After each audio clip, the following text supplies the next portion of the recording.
Lenin, যে লেনিনকে কম বেশি আপনারা সকলেই জানেন এবং বিগত কয়েকদিনে যে লেনিন আপনাদের অতি পরিচিত এবং প্রিয় হয়ে উঠেছে, এই লেনিনের দায়িত্ব নিল এবার একটি রাজনৈতিক দল।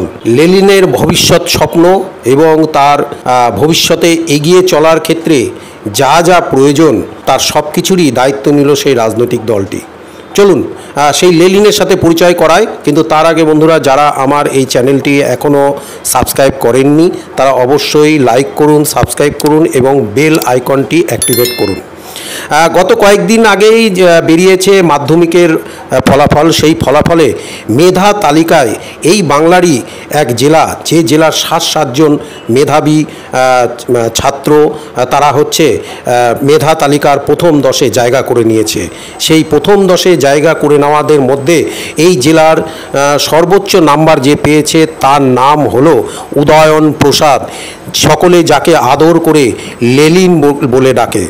সেই লেনিনের যাবতীয় দায়িত্ব নিল একটি রাজনৈতিক দল। এবারে মাধ্যমিক তালিকায় এককভাবে 3য় স্থানাধিকারী বালুরঘাটের উদয়ন প্রসাদ ওরফে লেনিন। হতদরিদ্র পরিবারের একমাত্র সন্তানের এই সাফল্যে খুশি এলাকার সকলে। লেনিন বড় হয়ে চিকিৎসক হতে চায়, কিন্তু তার পরিবারের আর্থিক অবস্থা কিন্তু অত্যন্ত শোচনীয়।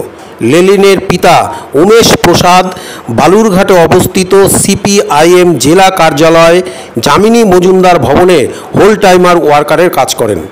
মাধ্যমিকে লেনিন মেধা তালিকায় স্থান পাওয়ায় যার পর নাই খুশি সিপিএম নেতৃত্ব। দলের রাজ্য কমিটি সিদ্ধান্ত নিয়েছে উদয়ন প্রসাদের উচ্চশিক্ষা ও তার স্বপ্ন পূরণের যাবতীয় খরচ দল বহন করবে।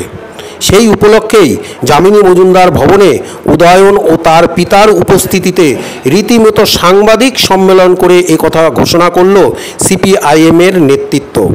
ছেলের স্বপ্নপূরণ ও উচ্চশিক্ষার দায়িত্ব দল নেওয়ায় খুশি উমেশ প্রসাদ ও তার পরিবার, এমনকি তার প্রতিবেশীরাও। কি বলছে এ ব্যাপারে সিপিআইএম রাজ্য নেতৃত্ব থেকে, সিপিআইএম নেতৃত্ব থেকে শুরু করে উদয়ন এবং তার পিতা, চলুন সেটাই শুনে নেওয়া যাক। আমাদের এটা হচ্ছে জেলা অফিস। এই জেলা অফিসের সর্বক্ষণের কর্মী উমেশ প্রসাদ, আর ছেলে উদয়ন প্রসাদ, সে মাধ্যমিক পরীক্ষায় আমাদের রাজ্যে 3য় হয়েছে। এই জন্য আমরা আমাদের পার্টির পক্ষ থেকে আমরা আনন্দিত এবং গর্বিত।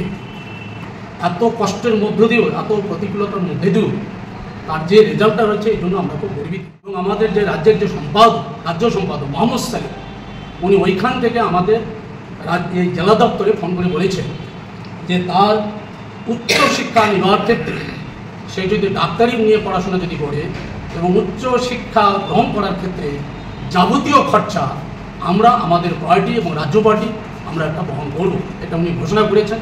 এবং সেই ঘোষণাটায় আনুষ্ঠানিকভাবে আমরা এখানে সাংবাদিকদের নিয়ে সম্মেলনের মধ্যে আমরা একটা ঘোষণা। আমরা আমাদের রাজ্য পার্টিকে আমাদের দক্ষিণ দিনাজপুর জেলা কমিটির পক্ষ থেকে ধন্যবাদ, অভিনন্দন এবং কৃতজ্ঞতা জ্ঞাপন করছি যে যথাসময়ে যথোপযুক্ত সিদ্ধান্ত রাজ্য পার্টি গ্রহণ করেছে এবং ওর উচ্চশিক্ষার যাবতীয় খরচ যা পড়তে চায় ওর পিতা, ওর পরিবার এবং ওর শিক্ষকরা যেভাবে পড়ার পরামর্শ দেবে এবং ও যা পড়তে চায় তার যাবতীয় আর্থিক দায়িত্ব বহন করবে আমাদের পার্টিরা। অনেক সুবিধাই হবে, কারণ উচ্চশিক্ষার জন্য অনেক বেশি অর্থের প্রয়োজন।